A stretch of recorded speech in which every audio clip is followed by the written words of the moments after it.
So today I'm going to review Batgirl Volume 1, The Darkest Reflection. I wonder if you get the darkest reflection by looking in the black mirror.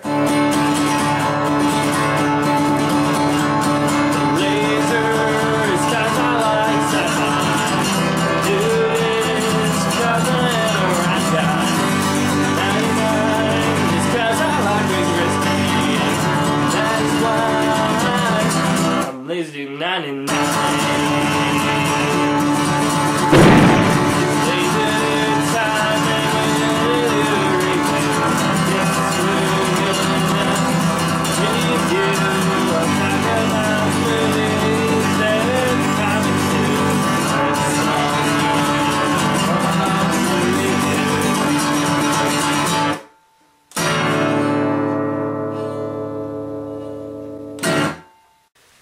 Hey everybody, welcome to another Laser Dude 99 video. This is my first real review in my new location and with my new intro and everything. So I hope you like the new intro. I shortened it because everyone's always been saying, well, your intro is too long. And I'm like, still? So I've shortened it. I'm not sure if I'll keep it that way. I might change it to the longer version later on. But since my videos right now are limited to 15 minutes, because YouTube still hasn't fixed their mistake with me, well, I'll just keep the shorter way. But enough about that. Let's move on to Batgirl Volume 1, The Darkest Reflection. So, now, when I was scheming through the whole stuff of the New 52, and I saw that they were going to take Barbara Gordon, take her out of her Oracle state, and put her back in the Batgirl persona that she hasn't had in comics for years, and officially, because of doing this, get rid of Cassandra Cain and Stephanie Brown. I was pretty pissed. Yeah. Oracle was a unique character in comic books that was really, there was no other character in comics like her, at the very least that wasn't well known. And so Barbara had really made herself something completely different from Batgirl, and to see her back in here, I thought that was really a step down for her character. And you're getting rid of Cassandra Cain and Stephanie Brown. Like, I don't know if they're gone from the universe completely, but, you know, I was really starting to enjoy Stephanie Brown as Batgirl, and I wasn't happy with how they were handling Cassandra Cain at all, because she was a really good character as well. However, I can't really help that this is the decision they made, and so looking at the book, I can't look and see, oh, she shouldn't be Batgirl. I gotta look at it as how well they handled it. So, in this story, this is Barbara going back to Batgirl. They still have the Oracle stuff as continuity. She was crippled, she was in a wheelchair, and now, through some miracle that she can't explain, she can walk again. And so now she's back out there being Batgirl. So this book basically just has Batgirl going back out there and getting a feel for the streets again, and really starting to get into the way of a crime fighter once again. There are two stories going on here. Well, actually I should say rather one story, but two villains involved in this story. The first one is a villain called Mir. And, you know, I did a whole DC villain rant, how I was mad that DC hasn't been using the regular villains as much as as I think they should be. You know, they haven't been using their B or C list villains as much. And they've been creating their own villains, but these villains don't seem like they can go anywhere. That they don't have the capacity to carry other stories. This one, however, Mir, I think does, because first of all, the costume is really, it's kind of cool and it's menacing and it's unique. Well, it's not fully unique. It kind of has the Grim Reaper kind of look going on with it, but it looks cool. And the cape with the mirrors on it make it look really, really interesting. Another thing about him is that he is a great contrast to how Barbara is feeling. Because, okay, one of the things is, when it comes to this story, they don't actually explain how Barbara can walk again. Nobody just says, okay, Bruce did this, and there was some complex surgery, and da-da-da-da-da, and now she's able to walk again. Yay! No, it's just more, a miracle happened, and we don't even know what led to that. A miracle has happened in a way that granted her the ability to walk again. And so, we have her, who is kind of feeling like, has an almost, why am I, out of the whole world, out of the thousands upon thousands of disability people who can't walk, can't see, or whatever, why can I walk? And so she has a little bit of a guilt of this gift being given to her, and it's a good contrast to Mir, because see, Mir's character is a guy who was, I believe he was a former agent of something. I'm not sure if it's explained what, but he was a former like FBI agent or whatever. As I say, I don't think it's explained, but at least that it kind of explains his combat ability. And he was in a car crash with his family, and he was the only survivor. So he was, he was removed from the car, and his rest of his family burned to death. So he kind of has a survivor's guilt, and now he's going on a mission. Because since he doesn't think he deserves to live anymore, he's going on a mission killing others who don't think they deserve to live anymore. He doesn't give a crap about his own life anymore, and he doesn't care about anything. And it's a good contrast because we see her guilt of having given this miracle, and there's so many other people that haven't, and his guilt for surviving, and the different her ways of combating her guilt and getting over it and overcoming it, and this mirror guy who's not overcoming it, who's beating it down and is allowing it to turn him into a monster. So I really like the mirror character, and I actually think that this guy, this mirror character, if he's written well later on, has a potential to be a Batgirl villain. And I think it's cool that we could actually have a Batgirl villain.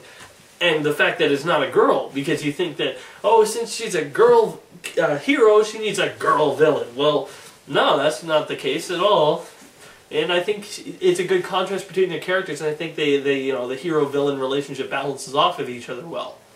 There's a point in this book which is, I think it's a good character moment, where she has her first night on crime. She beats up these would-be killers of this family like nothing's business. So she's like, you know what, I'm back in it.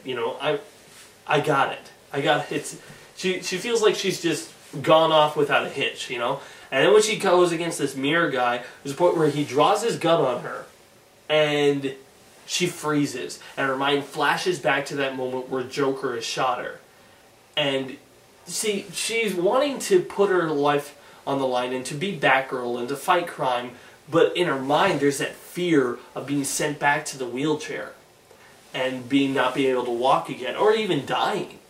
And in that moment she froze. And I think that it's a good part. Only there's this weird. There is this obsessive cop in this book that for some reason obsesses over Batgirl. You see, this cop and her partner are guarding this guy in a hospital, and Mir comes to kill him. And both her and her partner are standing at the door, and Mir shoots through the door, hits them both, and knocks them on the ground, but kills her partner, and she's alive.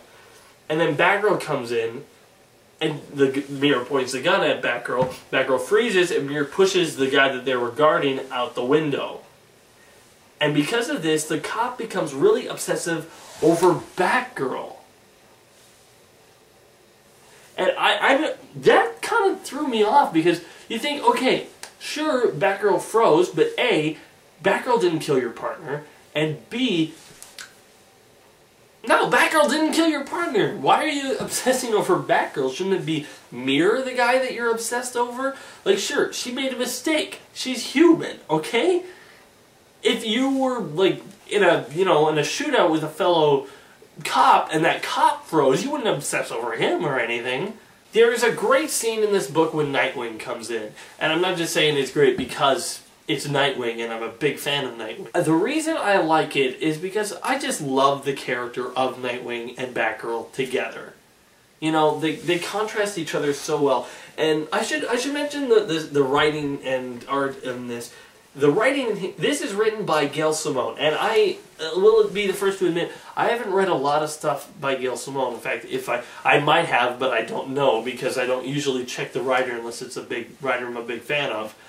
But I've heard lots of great stuff of Gail Simone. And so, reading this, Barbra is written very well in this. I mean, her character feels really human, and it feels like a woman character. You know, like, sometimes when you get books, they'll be written by men, like this was written by Gil Simone, so obviously it wasn't, but sometimes you'll get books where it won't feel like a woman thought, or it'll be a guy trying to do a woman's thought, but it just doesn't make any sense. But this, it definitely feels like a woman character, and a strong woman character that's intelligent and, you know, does all, like, if you compare Batgirl in this book to, like, I don't know, the Wonder Woman books, or the Catwoman books, or heck, even like the new Harley Quinn and the Suicide Squad, where those characters are like bending over and their bosoms are coming out, and every yin-yang, they're like humongous. There isn't any shots that are disrespectful to the character in this at all, of that nature. You know what? There's no shots like that. Nothing that would be disrespectful to or demeaning to the woman character. And I really respect and admire that about this book. Because it makes her feel more like a character and not much and less of an object to look at, you know? I respect her more because I know her character and not just as, whoa, look at those. You know? I think comics should take a look at this and really just look and say, yeah, okay, let's take our female characters a little more seriously. But anyway, the Nightwing part in here is just good because it goes, she talks about her first moments with Dick Grayson, how she kind of feels about him now, and they have a great scene together. And you know what? I'm just going to say this now. I would love to have a Nightwing Batgirl book, or a Batgirl Nightwing book, whatever you prefer.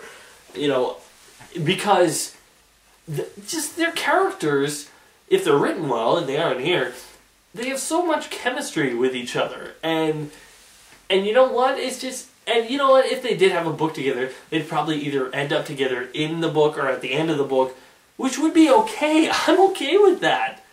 Okay, like, Nightwing doesn't have, like, I don't think he has anything for Starfire in this universe, because Starfire from the new relaunch universe doesn't seem to be that nice of a character. But, you know, but these two have good chemistry, and I think it's time that, I don't know, it's just even Bruce and Catwoman are hanging out every now and then. Anyway, I really like the Nightwing part in this book because it compared their characters so well, and it was just a nice part. The other villain in this book, I didn't like as much.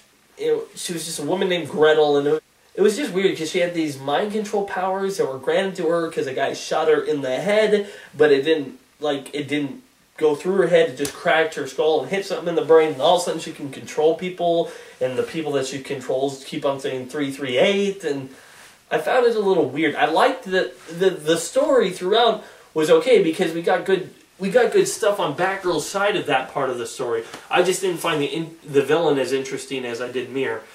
I really like the artwork in here too. It's nothing like overblown that I'm like, whoa, that's amazing. But I think it really suits the mood of the book, and I think it's really good. I'm not too crazy about the cover. I mean, I think it's a little, like, I don't know. Maybe the only thing I would say is I don't think the purple in the back of the cape flows with the rest of the costume.